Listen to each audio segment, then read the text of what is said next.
나는 가난 속에서 태어났다. 그러나 그것이 내 인생을 결정짓지는 못했다. 가난은 단지 상황일 뿐 진짜 문제는 그것을 습관으로 만드는 인간의 마음이었다. 나는 어린 시절 새벽마다 소 울음소리를 들으며 밭으로 향했다. 손발이 얼어붙은 겨울에도 일을 멈추지 않았다. 하지만 그보다 더 추운 것은 희망이 없는 사람들의 마음이었다. 그들은 늘 이렇게 말했다. 우리 같은 놈이 뭘 하겠나? 그 말이 나를 가장 슬프게 했다. 가난이 무서운 게 아니라 가난에 익숙해지는 것이 무서웠다. 나는 어릴 때부터 그것을 깨달았다. 가난은 돈의 문제가 아니라 생각의 문제였다. 그 차이를 모르는 사람은 평생 벗어나지 못한다. 젊은 시절 나는 돈 한 푼 없이 서울로 올라왔다. 허름한 옷차림으로 일자리를 구하러 다녔지만 문마다 거절당했다. 그러나 나는 이렇게 되뇌었다. 일을 주지 않으면 내가 만들어야지. 그래서 직접 리어카를 끌고 막노동을 시작했다. 그때 나는 가난했지만 불평하지 않았다. 불평은 시간 낭비고 행동은 자산이었다. 그때 나는 깨달았다. 가난한 자는 현실을 탓하고 부자는 현실을 바꾼다. 그 차이는 태도였다. 50대가 넘은 지금도 여전히 불평 속에 사는 이들이 있다. 이 나이에 무슨 시작이야? 요즘 세상은 젊은 사람 세상이야. 그들은 스스로 문을 닫고 있다. 하지만 나는 묻고 싶다. 그 문을 닫은 건 세상이냐 아니면 당신이냐? 가난의 근원은 할 수 없다는 말에서 시작된다. 나는 그 말을 혀끝에서 지워버렸다. 대신 이렇게 말했다. 한번 해보자. 세상은 시도한 자와 포기한 자로 나뉜다. 그리고 놀랍게도 가난한 사람일수록 생각이 많고 행동이 적다. 그들은 완벽한 조건이 오기를 기다리지만 인생에 그런 순간은 없다. 나는 돌 위에서도 벽돌을 얹었고 흙탕물에서도 길을 냈다. 그게 내 방식이었다.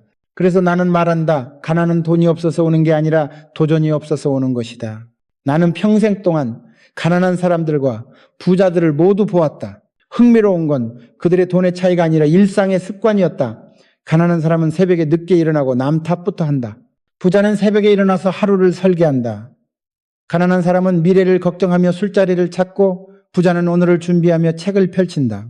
행동의 패턴이 다르고 결국 인생의 결과가 달라진다. 습관이 인생을 만들고 가난은 습관의 그림자다. 내가 현대를 세울 때 주위 사람들은 모두 말렸다. 지금은 때가 아닙니다. 정부가 허락하지 않을 겁니다. 하지만 나는 듣지 않았다. 왜냐하면 때는 오는 게 아니라 만드는 것이기 때문이다.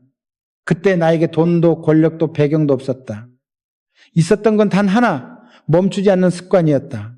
나는 매일 새벽 4시에 일어나 현장을 돌았다. 그 습관이 회사를 만들었다. 그리고 세상을 움직였다.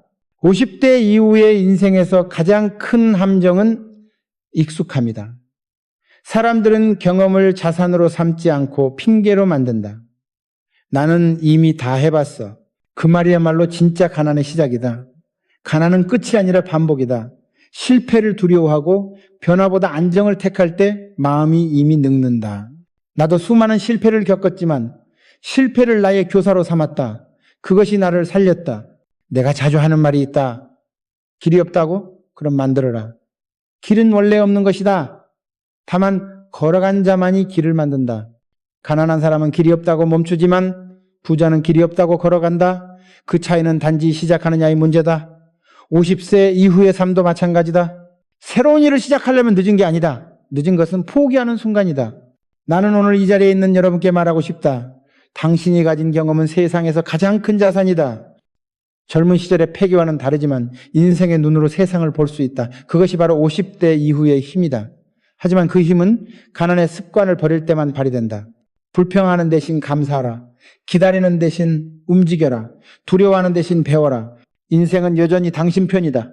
나는 지금도 내 삶을 되돌아볼 때 어린 시절의 가난이 고맙다.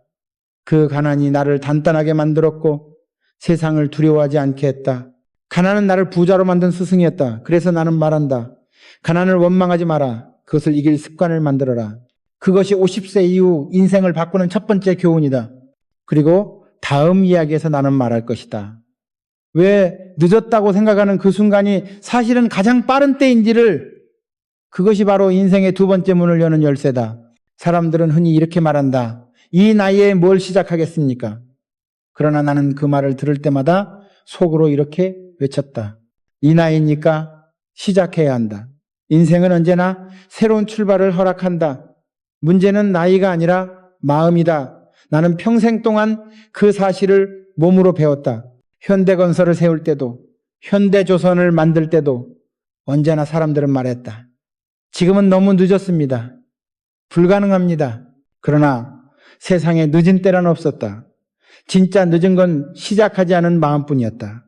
나는 늦었다고 생각되는 순간을 오히려 신호로 삼았다. 지금이 바로 할 때다. 그렇게 나는 걸었다. 그렇게 나는 인생을 바꿨다. 나는 젊은 시절 하루 세 끼를 해결하기도 어려웠다. 하지만 그때도 지금 늦었다는 생각은 하지 않았다. 다만 오늘 이 기회다라고 생각했다. 왜냐하면 기회는 젊음이 아니라 태도에서 나오기 때문이다. 사람들은 나이를 핑계로 도전하지 않지만 그 핑계가 바로 그들을 묶는 사슬이다. 나는 25살 때보다 50살 때가 더 무서웠다. 젊을 땐 아무것도 몰라서 무서울 게 없었지만 나이 들수록 두려움이 많아졌다. 실패하면 잃을 게 많다는 계산이 생기기 때문이다. 그러나 그 계산이야말로 인생을 가난하게 만드는 덫이다. 두려움을 계산하는 대신 가능성을 계산해야 한다. 나는 늘 이렇게 말했다. 안 되는 이유를 찾지 말고 할 수 있는 이유를 찾아라. 내가 50이 넘었을 때 세상은 나를 이미 성공한 사람으로 봤다. 하지만 나는 그때도 매일 새벽 4시에 일어나 현장으로 갔다. 왜냐하면 그때부터가 진짜 시작이었기 때문이다. 나는 사람들에게 이렇게 말했다. 젊은 시절엔 몸으로 일하지만 나이 들면 마음으로 일해야 한다. 나이가 들었다고 해서 끝난 것이 아니다. 그건 단지 일하는 방식이 달라질 뿐이다. 몸으로 부딪히던 일을 이제는 지혜로 이겨내야 할 때가 온 것이다. 50대 이후의 인생은 체력의 싸움이 아니라 의지의 싸움이다. 내가 불가능을 믿지 않게 된 데에는 이유가 있었다. 1960년대 초 나는 울산의 빈 땅에 조선소를 짓겠다고 선언했다. 세계는 모두 웃었다. 한국이 배를 만든다고? 말도 안 돼. 일본의 신문은 한국의 꿈은 망상이라 비웃었다. 하지만 나는 그들의 웃음을 에너지로 삼았다. 나는 영국으로 날아갔고 아무런 경험도 설계도 없이 조선소 계약서를 들고 협상을 했다. 상대는 노련한 외국인 투자자였다. 그는 내 얼굴을 보고 말했다. 당신은 조선 경험이 있습니까? 나는 잠시도 망설이지 않았다. 배는 물에 뜨면 되는 겁니다. 그것이 전부요. 그 순간 그는 나를 뚫어지게 보더니 미소를 지었다. 그리고 펜을 들었다. 계약은 그렇게 성사됐다. 세상은 말이 안 된다고 했지만 나는 믿었다. 말이 안 되는 일을 말이 되게 하는 게 인간의 힘이다. 나는 이 일을 50대에 버렸다. 그때가 늦은 나이라면 현대조선은 존재하지 않았을 것이다. 늦었다는 생각을 버렸기 때문에 가능했던 일이다. 세상은 언제나 늦었다고 말한다. 하지만 그건 세상이 아니라 당신의 마음이 그렇게 말하게 만든 것이다. 늦었다는 말은 핑계다. 나는 그 핑계를 버리고 지금이라는 무기를 쥐었다. 지금이라는 시간은 누구에게나 공평하다.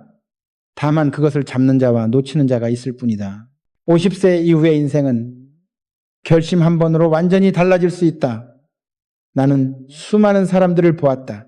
돈은 많지만 불안한 사람, 가진 건 없지만 평안한 사람. 그 차이는 나이가 아니라 시작할 줄 아는가에 있었다. 시작하는 사람은 살아있는 사람이고 멈춘 사람은 이미 끝난 사람이다. 당신이 지금 무언가를 시작할 용기를 낸다면 그 순간부터 인생의 시계는 다시 0으로 돌아간다. 젊음은 숫자가 아니라 방향이다. 내가 말하는 늦음의 허상은 결국 두려움에서 비롯된다. 사람들은 실패를 두려워하지만 나는 이렇게 말한다. 실패보다 더 큰 실패는 아무것도 하지 않는 것이다. 나이가 들수록 우리는 완벽함을 추구한다. 하지만 인생은 완벽하게 사는 것이 아니라 불완전하게 버티는 것이다. 나는 실패할 때마다 스스로에게 물었다. 이 실패에서 내가 배운 게 무엇인가? 그렇게 하나씩 쌓이다 보면 어느새 그 실패들이 내 밑바닥을 단단하게 만들어 주었다. 나는 50이 넘어도 여전히 배우는 자세를 잃지 않았다. 늙으면 머리카락이 하얘지는 것이 아니라 배움을 멈추는 순간 찾아온다. 세상은 늘 변한다. 그러나 변하지 않는 원칙이 있다. 그것은 바로 지금 시작하는 자가 이긴다는 것. 젊은 사람보다 더 유리한 점이 있다면 그것은 인생을 이미 한 번 살아봤다는 것이다. 실수를 두려워하지 마라. 이미 한 번 넘어져 본 사람은 어디에 돌이 있는지 안다. 그것이 50대 이후의 강점이다. 나는 여러분께 단호히 말한다. 늦었다고 느낀다면 바로 그때가 당신의 시작이다. 삶은 마감이 아니라 연속이다. 다만 그 연속을 이어갈 용기가 필요한 것이다. 늦음은 운명이 아니라 선택이다. 선택하지 않으면 아무 일도 일어나지 않는다. 인생의 문은 여전히 열려 있다. 다만 열쇠를 돌릴 사람이 필요할 뿐이다. 내가 살아온 길에서 배운 두 번째 교훈은 이것이다. 늦었다고 생각될 때가 가장 빠른 때다. 왜냐하면 그 순간 당신은 비로소 인생의 본질을 본 사람이기 때문이다. 젊은 날엔 보이지 않던 진짜 가치, 진짜 방향을 찾을 수 있다. 그리고 다음 이야기에서 나는 그 이야기를 하려 한다. 왜 기회는 젊음이 아니라 태도에서 오는가? 그리고 어떻게 나이와 상관없이 기회를 붙잡을 수 있는가? 그것이 바로 인생의 세 번째 교훈이다. 기회는 젊음이 주는 선물이 아니다. 그것은 태도를 가진 자에게만 열린 문이다. 나는 평생 그 문을 스스로 만들어 왔다. 사람들은 나에게 묻곤 했다. 회장님은 어떻게 그렇게 운이 좋으셨습니까? 그때마다 나는 이렇게 말했다. 나는 운을 기다리지 않았다. 그냥 내 손을 끌고 왔다. 세상에는 운 좋은 사람이 있는 것이 아니라 움직이는 사람이 있을 뿐이다. 젊은 사람에게는 시간이라는 자산이 있다면 50대 이후의 사람에게는 경험이라는 자산이 있다. 그러나 그 경험을 자산으로 쓰는가, 짐으로 짊어지는가에 따라 인생의 무게가 달라진다. 나는 경험을 무기로 썼다. 그리고 그것이 내 인생의 터닝 포인트가 되었다. 내가 50대 중반이던 어느 날 한 외국 투자자와의 미팅을 떠올린다. 그는 젊은 사업가였고 나는 이미 업계에서 노련한 사람으로 불렸다. 그는 내 앞에서 최신 기술과 새로운 방식의 사업 모델을 자랑했다. 그의 말이 끝난 후 나는 조용히 웃으며 이렇게 말했다. 좋은 아이디어군요. 하지만 당신은 실패를 해봤습니까? 그는 순간 말을 잃었다. 나는 덧붙였다. 나는 실패로부터 회사를 세웠습니다. 그래서 나는 어떤 파도에도 배를 띄울 줄 압니다. 젊음은 빠르지만 깊지 않다. 반면 50세 이후의 사람은 느리지만 깊다. 그 깊이가 바로 기회를 만들어낸다. 사람들은 흔히 이렇게 생각한다. 기회는 젊을 때 온다. 그러나 그건 절반만 맞는 말이다. 기회는 언제나 우리 옆에 있다. 다만 그것을 볼 줄 아는 눈이 젊을 때는 부족하고 나이 들어서도 닫혀 있다. 기회를 보는 눈은 나이가 아니라 마음의 투명도에 달려있다. 나는 하루하루를 처음처럼 살았다. 기회를 보는 사람은 오늘을 처음처럼 사는 사람이다. 매일 똑같은 일이라도 그 안에서 새로움을 찾으려 했다. 공사 현장에서 나는 흙냄새 속에서도 미래의 냄새를 맡으려 했다. 엔진의 소음 속에서도 가능성의 소리를 들으려 했다. 그렇게 살아야만 기회가 보인다. 50세가 넘은 사람들에게 나는 자주 이렇게 말한다. 기회를 찾지 말고 기회가 되라. 기회는 외부에서 오는 것이 아니라 내부에서 자란다. 불평 대신 감사의 말을 할 때, 불안 대신 행동을 택할 때 그 순간 당신 자신이 기회가 된다. 나도 그런 마음으로 살았다. 현대건설이 처음 중동 시장에 진출했을 때 주변은 모두 반대했다. 사막 한가운데서 공사를 하겠다고요? 미쳤습니까? 하지만 나는 말했다. 그 사막이 바로 우리의 기회예요. 아무도 가지 않은 곳, 아무도 하지 않은 일, 그것이 기회의 본질이었다. 그곳에서 나는 새로운 세상을 보았다. 그리고 깨달았다. 기회는 늘 불편한 곳에 숨어 있다. 나이 든 사람일수록 안전을 택한다. 하지만 안전은 편안함의 다른 이름이 아니라 정체의 다른 이름이다. 가난한 사람은 안전을 선택하고 부자는 도전을 선택한다. 왜냐하면 도전 속에서만 기회가 태어나기 때문이다. 나는 한 번도 안전한 길을 택한 적이 없다. 늘 불확실한 길로 걸었다. 그것이 나를 키웠다. 사람들이 두려워하는 그 불확실함 속에 나는 언제나 새로운 기회를 찾았다. 세상은 용기를 시험하는 방식으로 기회를 준다. 그 시험을 피하는 자는 평생 남이 던진 기회를 부러워하며 산다. 내가 어느 날 한 노인을 만났다. 그는 60이 넘은 나이에 작은 식당을 차렸다. 사람들은 모두 말했다. 이 나이에 무슨 식당입니까? 하지만 그는 웃으며 대답했다. 지금까지는 먹는 일을 해왔지만 이제는 먹이는 일을 하렵니다. 그 말이 내 마음에 깊이 남았다. 그 식당은 몇 년 후 동네의 명소가 되었다. 그는 나에게 말했다.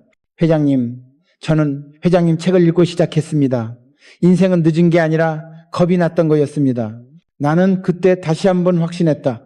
기회는 나이가 아니라 결심에서 태어난다. 기회를 잡는 사람과 놓치는 사람의 차이는 단순하다. 준비된 태도다. 나이 들면 신체는 느려진다. 그러나 마음까지 느려질 필요는 없다. 나는 70이 넘어서도 매일 새로운 일을 생각했다. 신입사원처럼 아이디어를 메모했다. 세상은 변하고 있었지만 나는 그 변화에 겁먹지 않았다. 오히려 흥미로웠다. 나이를 먹을수록 세상이 빨라지는 게 아니라 내가 느려지는 것이다. 그래서 나는 나 스스로에게 채찍을 쳤다. 움직이지 않으면 죽는다. 그것은 나의 인생 원칙이었다. 많은 50대들이 이렇게 말한다. 이제 젊은 사람들과 경쟁할 수 없습니다. 나는 그렇게 생각하지 않는다. 젊은 사람과 경쟁하려 하지 말고 협력하라. 그들이 가진 기술과 당신이 가진 경험이 합쳐질 때 세상은 새로운 기회를 만든다. 나는 늘 젊은 사람들에게 배웠다. 그들에게서 속도를, 나에게서 방향을 배웠다. 속도와 방향이 합쳐질 때 비로소 진짜 성장이 온다. 나이 든 사람의 지혜는 젊은 사람의 불꽃을 더 크게 만든다. 그러니 나이 들었다고 뒤로 물러서지 마라. 당신의 자리에는 아직도 쓸모가 있다. 기회는 바람과 같다. 붙잡으려 하면 놓치고 방향을 맞추면 따라온다. 인생의 풍향을 읽을 줄 아는 사람이 부자다. 나는 언제나 세상의 바람을 읽으려 했다. 불가능한 시대에도 불안한 시장에서도 나는 방향만은 놓치지 않았다. 기회를 만드는 것은 돈이 아니라 관찰력이다. 그리고 그 관찰력은 오직 포기하지 않는 태도에서 나온다. 나는 지금도 이렇게 말한다. 기회를 기다리지 마라. 스스로 기회가 되어라. 나이 50이 넘은 당신에게도 여전히 세상은 열린 시장이다. 문이 닫힌 게 아니다. 다만 두드리지 않았을 뿐이다. 그리고 두드리는 순간 세상은 대답한다. 기회는 용기를 향해 문을 연다. 이것이 내가 깨달은 세 번째 교훈이다. 기회는 젊음이 아니라 태도에서 온다. 나이가 들수록 태도가 젊어야 한다. 몸은 늙어도 정신은 뜨거워야 한다. 그렇게 살아갈 때 인생은 여전히 성장한다. 그리고 다음 이야기에서 나는 말할 것이다. 왜 부자가 되려면 먼저 돈이 아니라 신뢰를 쌓아야 하는지. 그것이 인생의 네 번째 법칙이다. 부자가 되는 길에서 가장 중요한 것은 돈이 아니다. 신뢰다. 나는 평생 동안 그 사실 하나로 세상을 움직였다. 신뢰 없는 돈은 모래 위의 집과 같다. 겉으로는 크고 번듯해 보여도 한 번의 비바람이면 무너진다. 나는 수많은 거래를 했지만 단 한 번도 속이는 돈을 벌지 않았다. 사람들은 나에게 물었다. 회장님은 어떻게 그 많은 계약을 성사시켰습니까? 나는 대답했다. 돈보다 신뢰를 먼저 얻었기 때문이요. 세상은 신뢰를 돈보다 늦게 주지만 한 번 얻으면 그 어떤 은행보다 단단하다. 내가 젊은 시절 공사 일을 처음 맡았을 때의 일이다.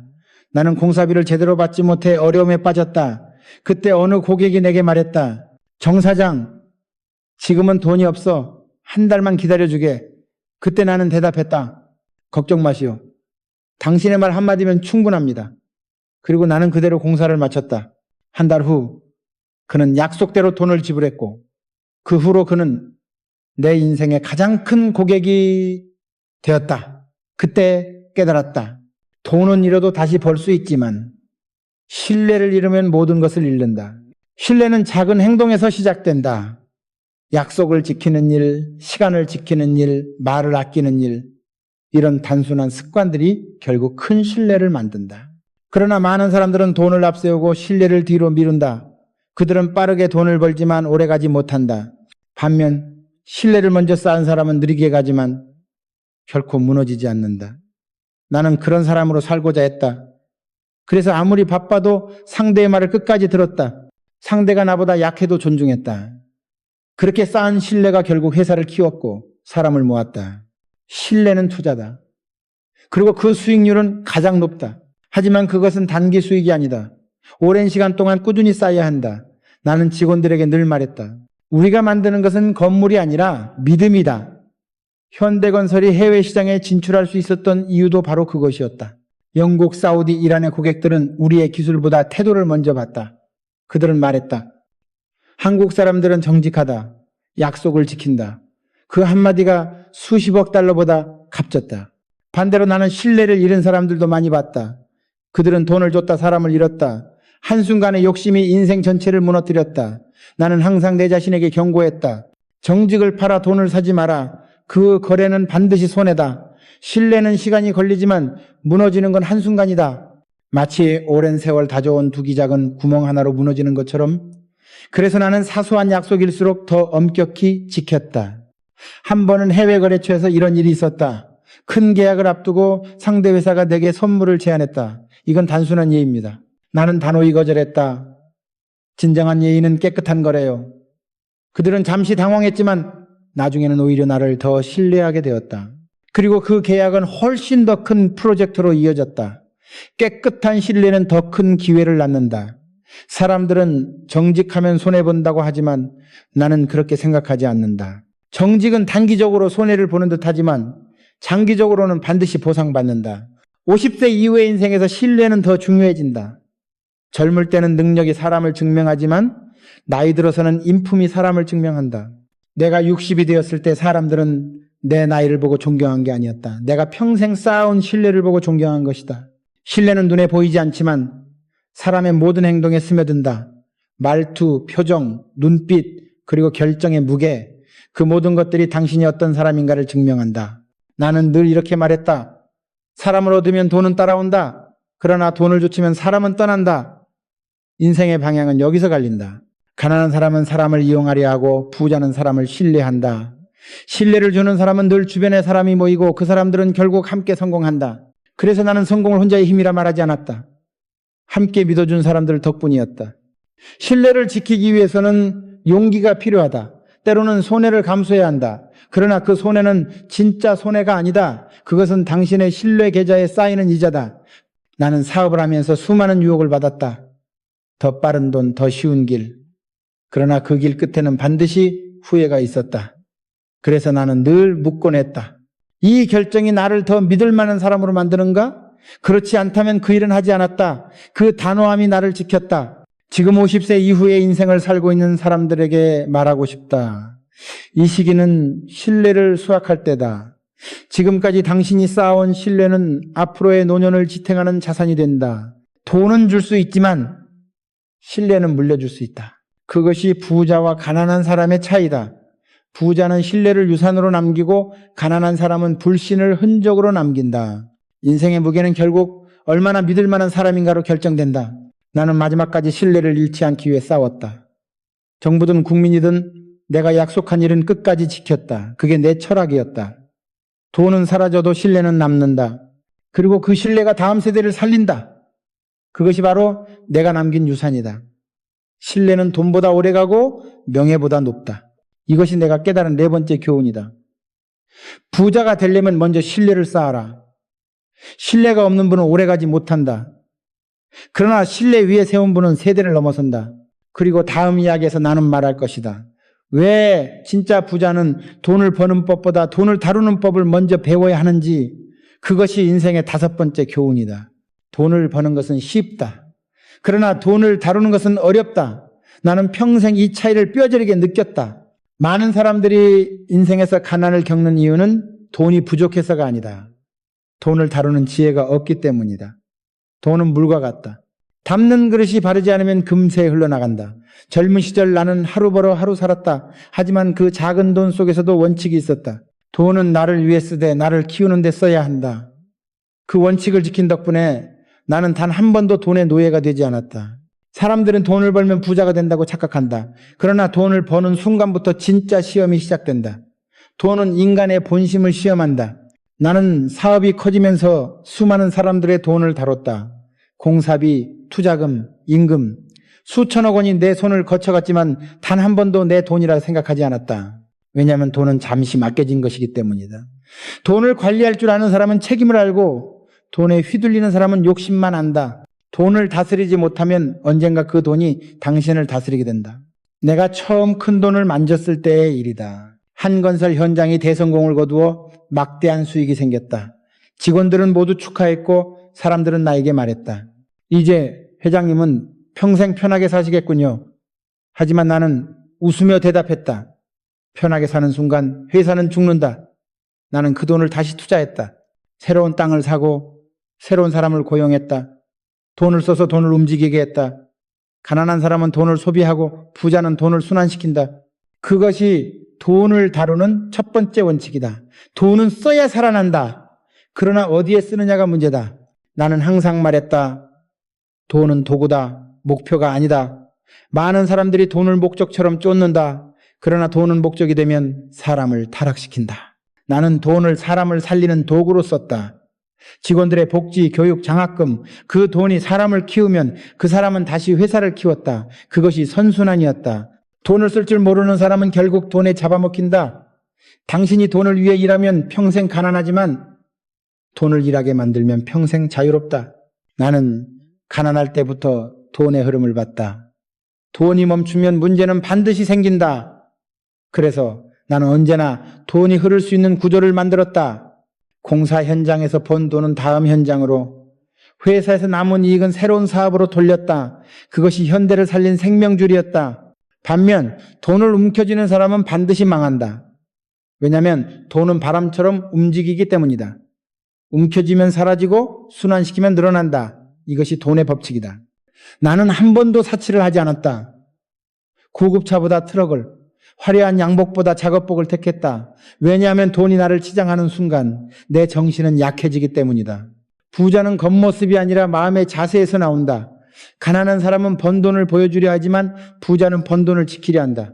나는 언제나 돈이 나를 지배하게 두지 말라고 경고했다. 돈은 복종시킬 때만 당신의 편이 된다. 내가 한창 사업을 확장하던 시절 한 정치인이 찾아와 이렇게 말했다. 회장님, 이번 사업에 저희 쪽도 좀 도와주십시오. 대신 지원을 아끼지 않겠습니다. 나는 단호히 거절했다. 나는 정치 자금보다 신뢰 자금을 택하겠습니다. 그때 사람들은 나를 고집쟁이라 불렀지만 나는 그게 옳다고 믿었다. 돈으로 사람을 사면 그 사람은 언젠가 돈으로 당신을 판다. 진짜 부자는 돈으로 관계를 만들지 않는다. 신뢰로 만든 관계가 진짜 자산이다. 돈을 다루는 두 번째 원칙은 욕심보다 원칙을 지켜라는 것이다. 나는 이익보다 명예를 택했다. 그 결과 돈은 나를 떠나지 않았다. 원칙이 없으면 돈은 잠시 당신에게 머물 뿐이다. 내가 본 수많은 실패한 사업가들은 모두 욕심에서 무너졌다. 더 큰 돈, 더 빠른 수익. 그러나 그 끝은 항상 같았다. 나는 말한다. 돈은 달릴 줄 알지만 돌아올 줄은 모른다. 그래서 나는 항상 조심했다. 50세 이후의 인생에서 돈을 다루는 방식은 젊을 때와 달라야 한다. 젊을 때는 돈을 벌기 위해 일하지만 나이 들어서는 돈이 당신을 위해 일하게 만들어야 한다. 그게 바로 자본의 전환이다. 그러나 그 전환은 단순히 투자나 수익의 문제가 아니다. 그것은 마음의 여유를 의미한다. 돈을 쫓는 삶에서 돈을 활용하는 삶으로 바뀌어야 한다. 돈의 주인이 되려면 먼저 마음의 주인이 되어야 한다. 나는 나이가 들수록 돈의 크기보다 돈의 의미를 생각했다. 내가 남긴 건 단지 빌딩이나 자산이 아니었다. 나는 수많은 사람들에게 기회를 남겼다. 그것이 내가 돈을 다룬 방식이었다. 돈은 쌓아두면 썩고 흘려보내면 꽃을 피운다. 나는 그 꽃을 보고 싶었다. 그 꽃이 피어나 세상을 바꾸는 것을 보고 싶었다. 지금 이 영상을 보는 사람들에게 말하고 싶다. 50세 이후의 분은 돈에 많고 적음이 아니라 돈의 방향에 달려있다. 당신의 돈이 어디로 흘러가고 있는가? 그것이 당신의 인생이 흘러가는 방향이다. 돈은 사람을 드러낸다. 돈을 어떻게 쓰는가가 곧 당신이 누구인가를 보여준다. 나는 인생의 마지막까지 돈을 지배하지 않았다. 다만 함께 걸었다. 돈은 나를 따랐고 나는 그것을 세상을 위한 연료로 썼다. 그것이 진짜 부자의 삶이다. 돈을 사랑하되 지배당하지 마라. 돈은 당신의 종이어야지 주인이 되어서는 안 된다. 이것이 내가 배운 5번째 교훈이다. 돈을 버는 법보다 돈을 다루는 법을 배워라. 그래야만 진짜 자유가 온다. 그리고 다음 이야기에서 나는 말할 것이다. 왜 진정한 분은 통장 속 숫자가 아니라 내면의 평화에서 시작되는지를, 그것이 6번째 교훈이다. 나는 수많은 부자들을 만났다. 그러나 진정한 부자는 많지 않았다. 어떤 사람은 돈을 가졌지만 불안했고 어떤 사람은 가진 것이 없어도 평안했다. 그때 나는 깨달았다. 진짜 부는 통장 속에 있지 않고 마음 속에 있다. 돈은 세상의 기준으로 나를 증명하지만 평안은 인생의 기준으로 나를 구한다. 나는 평생 돈을 벌었지만 단 한 번도 그것이 나의 목적이 된 적은 없었다. 내가 진짜 원했던 것은 돈이 아니라 자유였다. 그리고 그 자유는 언제나 마음의 평화에서 나왔다. 어느 날 한 기자가 내게 물었다. 회장님, 그렇게 많은 돈을 벌고도 불안하지 않습니까? 나는 잠시 침묵한 뒤 이렇게 대답했다. 불안은 돈에서 오는 게 아닙니다. 불안은 비교에서 옵니다. 비교는 인간을 잠식하는 독이다. 남의 성공을 부러워하기 시작하면 자신의 행복을 잃는다. 나는 늘 말했다. 남을 이기려 하지 말고 어제의 나를 이겨라. 그것이 평안을 지키는 방법이었다. 나는 가난할 때도 웃었다. 이유는 단순했다. 내가 걷고 있는 길이 내 길이었기 때문이다. 돈이 없어도 남을 부러워하지 않았다. 남의 밥상이 커 보일 때마다 나는 내 밥그릇을 닦았다. 세상은 크고 작음의 문제가 아니라 마음의 넓이의 문제다. 돈이 많아도 좁은 마음을 가진 사람은 늘 목이 마르고 돈이 없어도 넓은 마음을 가진 사람은 이미 부자다. 사업이 커질수록 유혹도 많아졌다. 권력, 명예, 돈. 하지만 나는 늘 마음속에 스스로를 묶는 줄을 하나 두었다. 이건 다 잠시 빌린 것이다. 그 줄을 놓는 순간 나는 내 자신을 잃게 된다. 평안을 지킨다는 것은 욕심과의 전쟁에서 이기는 것이다. 나도 인간이었다. 돈을 더 벌고 싶을 때가 있었고 경쟁자에게 질 때 분노도 했다. 그러나 그때마다 이렇게 되뇌었다. 돈은 다시 벌 수 있지만 평안은 잃으면 돌아오지 않는다.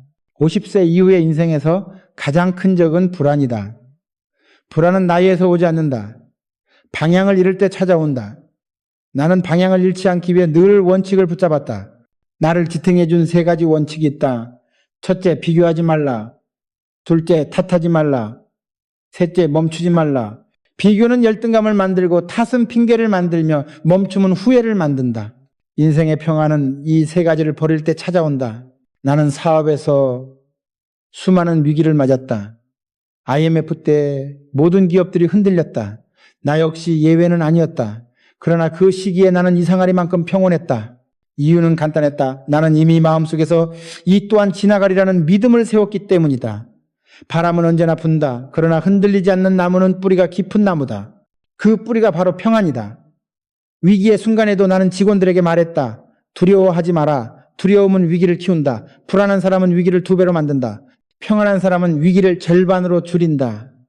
결국 위기의 차이는 마음의 차이다. 나는 어느 날 사무실 창밖을 보며 생각했다. 나는 평생 일만 해왔다. 그런데 지금 무엇이 나를 지탱해 왔을까? 그때 떠오른 것은 건물도 돈도 아니었다. 늘 아침마다 나를 이렇게 세운 마음가짐이었다.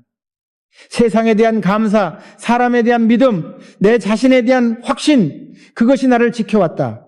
나는 하루를 시작할 때마다 이렇게 다짐했다. 오늘도 감사하자. 감사는 불안을 녹이는 가장 강한 약이다. 불평은 마음을 좁히지만 감사는 마음을 넓힌다. 마음이 넓어지면 세상이 달라 보인다. 나는 평생 가난과 싸웠지만 결국 나를 이긴 것은 가난이 아니라 욕심이었다. 젊을 때는 가난이 두려웠지만 나이 들어서는 욕심이 더 무서웠다. 욕심은 끝이 없고 끝이 없는 길은 결국 파멸로 간다. 나는 내 욕심을 다스리기 위해 매일 스스로에게 말했다. 오늘 가진 것으로 충분하다. 그 한마디가 마음을 평온하게 했다. 만족할 줄 아는 사람이 진짜 부자다. 불안은 체험에서 오는 게 아니라 멈출 줄 모르는 마음에서 온다. 나는 노년에 들어서도 늘 일했다. 하지만 그 일은 돈을 위한 일이 아니었다. 사람을 위한 일이었다. 사람을 살리는 일이 내 마음을 가장 부자로 만들었다. 돈은 남에게 주면 줄수록 줄어들지만 평안은 나누면 나눌수록 커진다. 나는 그것을 경험으로 배웠다. 성공의 마지막 단계는 나눔이다. 나눌 수 있는 사람만이 진짜 부자다. 왜냐하면 나눔은 마음의 여유에서 나오기 때문이다. 나는 지금도 기억한다. 어느 날 한 직원이 나에게 말했다. 회장님, 평생 그렇게 치열하게 사셨는데 후회는 없으십니까? 나는 웃으며 대답했다. 나는 후회 대신 배움을 택했네. 후회는 과거를 묻고 배움은 미래를 연다. 불안한 사람은 과거를 후회하지만 평안한 사람은 과거에서 배운다. 배움이 있는 삶은 늘 성장한다. 그것이 마음의 평화다. 나는 인생의 마지막에 이렇게 말했다. 돈은 세상을 움직이지만 평안은 인간을 살린다. 부자가 되는 것도 좋다. 그러나 평안을 잃은 부자는 결국 불행하다. 가난해도 평안을 가진 사람은 이미 부자다. 그것이 내가 배운 6번째 교훈이다. 진짜 부는 통장 속에 있지 않고 마음 속에 있다. 나는 여러분에게 묻고 싶다. 당신은 돈을 벌기 위해 마음을 팔고 있지 않은가? 인생의 진짜 부는 외부에서 오지 않는다. 그것은 당신 안에서 자란다. 감사하는 습관, 믿는 용기, 내려놓는 지혜, 이것이 마음의 새 기둥이다. 그것을 세운 사람은 어떤 폭풍 속에서도 흔들리지 않는다. 그리고 다음 이야기에서 나는 말할 것이다. 왜 성공한 사람일수록 더 겸손해야 하며 왜 교만이 불을 무너뜨리는 가장 위험한 독인지, 그것이 7번째 교훈이다. 나는 인생의 후반부에서 뼈저리게 깨달은 것이 있다. 그것은 바로 교만이야말로 불을 무너뜨리는 가장 빠른 독이라는 사실이다. 교만은 조용히 들어온다. 칭찬 속에서, 성공 속에서, 사람들이 당신에게 고개를 숙일 때 그때 교만은 스며든다. 젊을 때는 남보다 더 잘하고 싶어서 열심히 뛰지만 나이 들면 남보다 위에 서고 싶은 욕망이 생긴다. 바로 그 순간이 위험하다. 나는 그렇게 무너지는 사람들을 너무 많이 봤다. 그들은 돈을 잃은 게 아니라 자신을 잃은 것이다. 나 또한 한때 교만의 문턱에 섰다. 현대가 세계적인 기업으로 성장하던 시절이었다. 모두가 나를 칭송했고 기자들은 한국의 기적이라 불렀다. 그때 나 자신이 두려웠다. 칭찬은 독이다. 자만은 성공의 무덤이다. 나는 스스로를 다잡기 위해 매일 새벽 현장에 나갔다. 회장이라는 직함을 내려놓고 작업복을 입었다. 이유는 단 하나였다. 나는 아직 현장의 사람이다. 그 결심이 나를 지켰다. 교만은 나를 위로 올리는 게 아니라 밑을 잃게 만든다. 밑을 잃은 사람은 오래 서 있지 못한다. 나는 직원들에게 자주 말했다. 성공할 때일수록 고개를 숙여라. 꽃은 필수록 고개를 숙인다. 인간도 마찬가지다. 교만은 성취의 증거가 아니라 몰락의 신호다. 겸손한 사람만이 배운다. 교만한 사람은 배울 줄 모른다. 나는 평생 배우는 마음으로 살았다. 신입사원의 아이디어에도 귀를 기울였고 현장의 기술자에게서도 깨달음을 얻었다. 세상은 늘 변화하고 있었다. 교만한 사람은 세상의 변화를 두려워하지만 겸손한 사람은 그 변화를 배움으로 삼는다. 나는 젊은 시절 실패를 겪을 때마다 하늘을 올려다봤다. 왜 나에게 이런 시련을 주십니까? 그러나 나이 들어 깨달았다. 시련은 나를 낮추기 위한 하늘의 배려였다. 사람은 낮아져야 멀리 본다. 높은 곳에 있으면 시야가 넓을 것 같지만 실제로는 발밑이 보이지 않는다. 겸손은 발밑을 보는 지혜다. 나는 그 지혜 덕분에 수많은 위기를 피했다. 어느 날 한 사업가가 나를 찾아와 말했다. 회장님, 저는 이제 성공했습니다. 무엇을 더 배워야 할까요? 나는 미소 지으며 대답했다. 당신이 지금 가장 배워야 할 것은 겸손이요. 그는 의아해했다. 겸손이요? 나는 고개를 끄덕였다. 성공이 당신을 만든 게 아니라 당신이 성공을 만들었지 않소? 그런데 교만은 그 순서를 바꿔버린다. 교만은 자신이 세상을 만들었다고 착각하게 만든다. 하지만 세상은 늘 우리보다 크다. 세상을 이겼다고 생각하는 순간 세상은 우리를 집어삼킨다. 나는 겸손을 자신을 낮추는 기술이라 생각하지 않는다. 겸손은 세상을 존중하는 태도다. 내가 아무리 많은 돈을 벌었어도 세상의 크기 앞에서는 한 사람일 뿐이다. 그걸 잊는 순간 인간은 오만해진다. 나는 늘 마음속으로 이렇게 다짐했다. 나는 흙에서 왔고 흙으로 돌아간다. 그 단순한 진리가 나를 겸손하게 만들었다. 나이 들어 부자가 되는 것보다 더 어려운 건 나이 들어 겸손한 부자가 되는 것이다. 가난한 사람을 겸손하게 만들지만 부는 사람을 교만하게 만든다. 그래서 나는 가난보다 부가 더 무섭다고 했다. 가난은 인간을 단련시키지만 부는 인간을 시험한다. 그 시험에서 이기려면 매일 자신을 내려놔야 한다. 나는 거울을 볼 때마다 스스로에게 물었다. 오늘의 나는 어제보다 교만하지 않은가? 그 질문이 나를 사람답게 만들었다. 내가 가장 존중했던 사람 중 하나는 평생을 소박하게 산 한 기술자였다. 그는 내게 이렇게 말했다. 회장님, 저는 항상 제 손의 흙냄새를 좋아합니다. 그것이 저를 잊지 않게 해줍니다. 나는 그 말을 듣고 마음이 울컥했다. 나 역시 손에 굳은 살을 잊지 않으려 했다. 그것이 내가 살아온 증거였다. 사람은 손에 굳은 살을 잊을 때 교만해지고 마음의 상처를 잊을 때 남을 무시한다. 겸손은 기억이다. 자신의 출발점을 잊지 않는 것이다. 나는 수많은 사람들을 보았다. 돈이 많을수록 지위가 높을수록 외로워지는 사람들. 그 이유는 단순했다.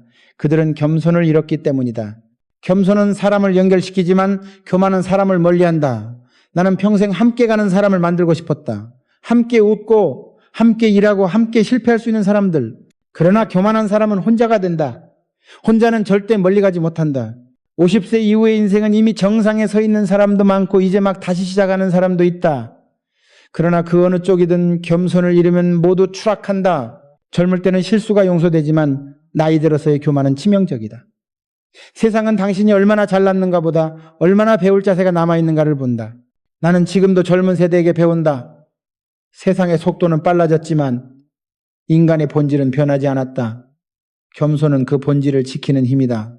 나는 마지막까지 사람들에게 이렇게 말했다. 부자가 되려면 노력하라. 그러나 인간으로 남으려면 겸손하라. 겸손은 가장 강한 무기이자 가장 깊은 방패다.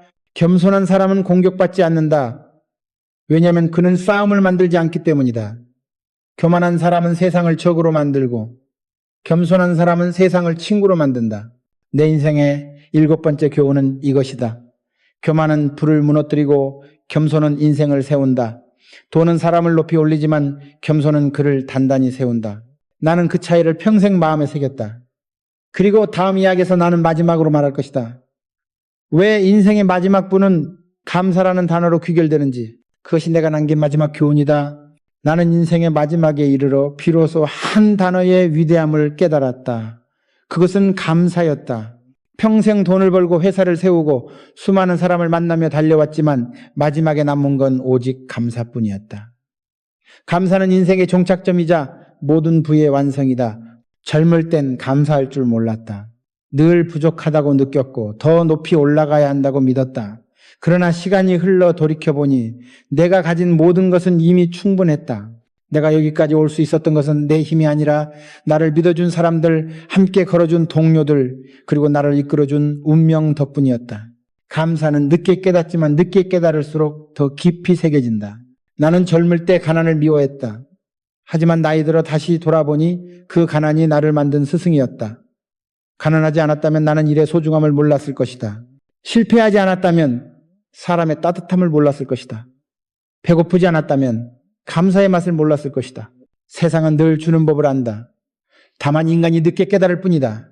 나는 인생의 고비마다 이렇게 되뇌었다. 이 또한 선물이다. 실패도 좌절도 시련도 모두 나를 더 강하게 만들어준 선물이었다. 감사하는 마음은 어떤 시련도 축복으로 바꾼다. 내가 70이 넘었을 때 어느 기자가 물었다. 회장님 인생을 다시 살 수 있다면 무엇을 바꾸시겠습니까? 나는 웃으며 대답했다. 아무것도 바꾸지 않겠소. 다만 더 일찍 감사했을 거예요. 젊을 때는 불평이 많았다. 세상은 불공평하다고, 사람들은 이기적이라고. 그러나 세상을 탓할수록 나는 점점 작아졌다. 감사하기 시작하자 세상은 커졌다. 불평은 현실을 바꾸지 못하지만 감사는 현실을 바라보는 눈을 바꾼다. 나는 감사가 단지 말의 예의가 아니라 삶의 태도라고 생각한다. 감사는 힘든 순간에도 고개를 들게 한다. 나는 가장 어려운 시절 IMF 외환 위기를 겪으며 수많은 회사를 살리려 애썼다. 그때 잠도 제대로 못 자고 식사 한 끼 제대로 하지 못했다. 그러나 나는 그때도 감사했다. 아직 숨 쉴 수 있으니 감사하다. 아직 시도할 수 있으니 감사하다. 감사는 절망 속에서도 방향을 잡게 해주는 나침반이었다. 불안한 사람은 세상을 원망하고 강한 사람은 세상을 감사한다. 그 차이가 인생의 무게를 결정한다. 나는 직원들에게 자주 말했다. 감사할 줄 아는 사람은 절대 망하지 않는다. 왜냐하면 감사하는 마음은 언제나 겸손을 낳기 때문이다. 겸손은 관계를 살리고 관계는 기회를 만든다. 감사하는 사람은 혼자 있지 않다. 주변에 늘 사람이 모인다. 그들은 서로에게 빛이 된다. 나는 내 평생에 버는 돈이 아니라 그런 사람들과 함께 일할 수 있었다는 사실이었다. 그것이 내게는 세상에서 가장 큰 축복이었다. 나이 들수록 사람들은 잃은 것만 본다. 건강을 잃고 친구를 잃고 젊음을 잃었다고. 하지만 감사하는 사람은 여전히 남은 것을 본다. 하루를 살 수 있는 건강, 손을 잡아주는 가족, 그리고 여전히 배우고 느낄 수 있는 삶. 나는 그것이 진짜 부자라고 생각했다. 감사는 남은 삶을 풍요롭게 만드는 마지막 자본이다. 돈은 세월이 지나면 의미를 잃지만 감사는 세월이 지날수록 가치가 깊어진다. 내가 어릴 적 아버지는 자주 이렇게 말씀하셨다. 감사할 줄 모르는 자는 복을 받아도 모른다. 그 말이 평생 내 마음에 남았다. 우리는 늘 더 많은 복을 바라지만 받은 복조차 세지 못한다. 그래서 나는 매일 밤 잠들기 전 이렇게 말했다. 오늘 하루도 감사하다. 그 습관이 내 마음을 지켜주었다. 내가 어느 날 공사 현장에서 한 노동자를 만났다. 그는 손이 거칠고 얼굴은 햇빛에 그을려 있었지만 늘 웃고 있었다. 나는 물었다. 힘들지 않습니까? 그는 대답했다. 힘들죠. 하지만 일할 수 있으니 감사하죠. 나는 그 말을 듣고 부끄러웠다. 나는 그보다 훨씬 많은 것을 가졌지만 그만큼 감사하지 않았다. 그날 나는 깨달았다. 감사는 가진 것의 크기가 아니라 보는 눈의 깊이다. 50세 이후의 인생은 감사로 완성되어야 한다. 젊을 때는 이루는 삶이었다면 이제는 나누는 삶이다. 나눔은 감사의 또 다른 이름이다. 감사하는 사람은 자연히 베푼다. 베푸는 사람은 평안을 얻는다. 그 평안이 진짜 부다. 나는 노년에 접어들면서 감사의 의미를 더 깊이 이해했다. 감사는 부의 끝이 아니라 시작이다. 감사할 줄 아는 사람은 이미 마음이 부자이기 때문이다. 나는 마지막까지 내 인생을 돌아보며 이렇게 말했다. 가난은 나를 단단하게 만들었고 사람들은 나를 따뜻하게 만들었으며 감사는 나를 완성시켰다. 인생의 모든 순간은 감사로 연결되어 있었다. 젊은 날의 고통도 성공의 영광도 실패의 눈물도 모두 감사의 재료였다. 그래서 나는 죽는 순간에도 웃을 수 있었다. 나는 더 이상 바랄 것이 없었다.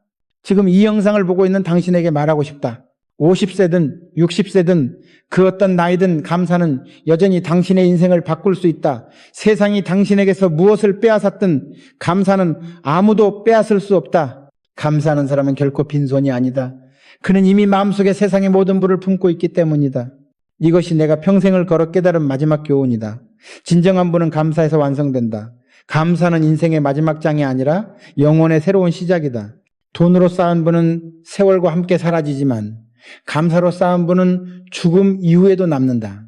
내가 남긴 말 한 줄, 내가 지은 미소 하나, 내가 건넨 감사 한마디가 누군가의 마음에 남아 또 다른 삶을 바꿀 수 있다면 그것이면 충분하다. 그것이 내가 꿈꾼 부자의 마지막 모습이다. 그리고 나는 오늘도 이렇게 말하고 싶다. 감사합니다. 나를 믿어준 모든 사람들에게, 그리고 여전히 살아있는 이 세상에, 그것이 내가 남긴 마지막 인사이자 인생의 진짜 마침표다.